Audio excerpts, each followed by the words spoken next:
Last little bit of the bonding section to finish off, hybridization. So hybridization is all about the mixing of atomic orbitals to form new orbitals for bonding.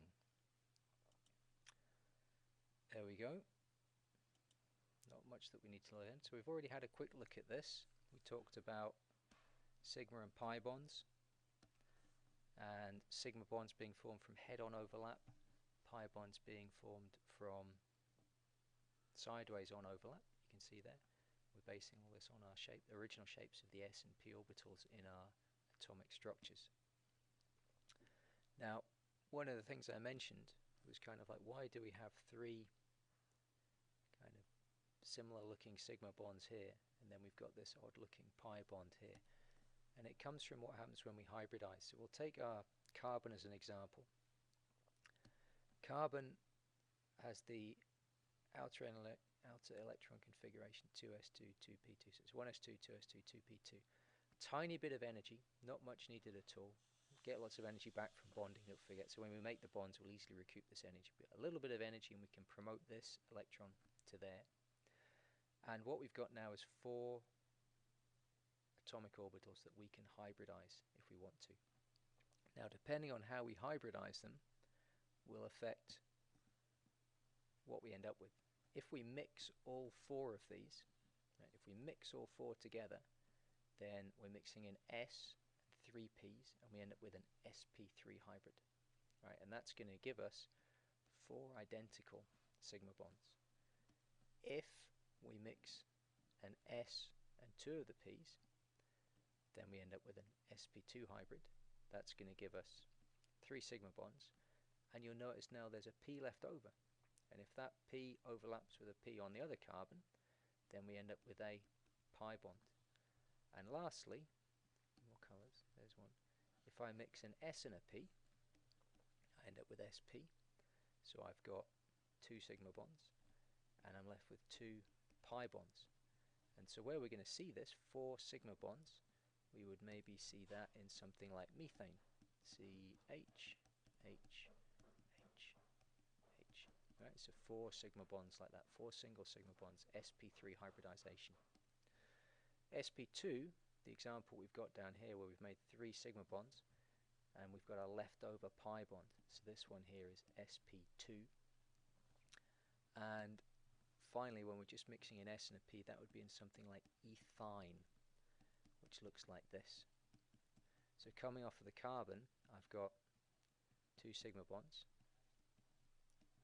like that. Each carbon's making 2 sigma bonds, and then this is going to be very messy. Above the plane, I've got a p orbital overlapping, and then coming out and behind the page as well, I've got p orbitals overlapping, and I'm left with this triple bond in here. Now, we can make a quick link between hybridization and shape. So whilst we're on this page, let's just highlight what shapes we've got. So if it's sp3, I've got tetrahedral. If something's going sp2, then if we look around here, the shape of that is trigonal planar. And if I look at this last one, that's a linear shape. So if it's sp, then it's linear. And we can apply that to other molecules as well. So if we take something like water, here it is, then there's 4 electron domains, which is kind of based on that tetrahedral arrangement that we saw on the last page. We could describe water as being sp3 hybridized. Similarly, if we take ammonia, 4 electron domains, then that's also going to be sp3 hybridized too. If we take something like boron trichloride, which looks like this, there we go, 3 electron domains, that's going to be sp2, and BeCl2 is going to be sp. You might like to have a think about what these are going to look like. So SiCl4, that's going to be tetrahedral, should be sp3. These are arranged, again if you think back to how diamond was, each carbon makes 4 bonds to other carbons, that's also sp3. Graphite, each carbon is making 3 bonds, and we've got that p electron spare to conduct the electricity that I was mentioning. That's going to be sp2, and benzene, does that look like? Looks like that. There's an H there. That's also going to be sp2 because the shape around here is trigonal planar. Right, 1, 2, 3 kind of electron domains. This one's thrown in, you won't be able to work that out. We've gone beyond this nice system, and we're bringing in, we've expanded our octet, we're bringing in d orbitals. So the hybridization here is a bit more complicated than simply just s's and p's because we've got d's coming in too. Great.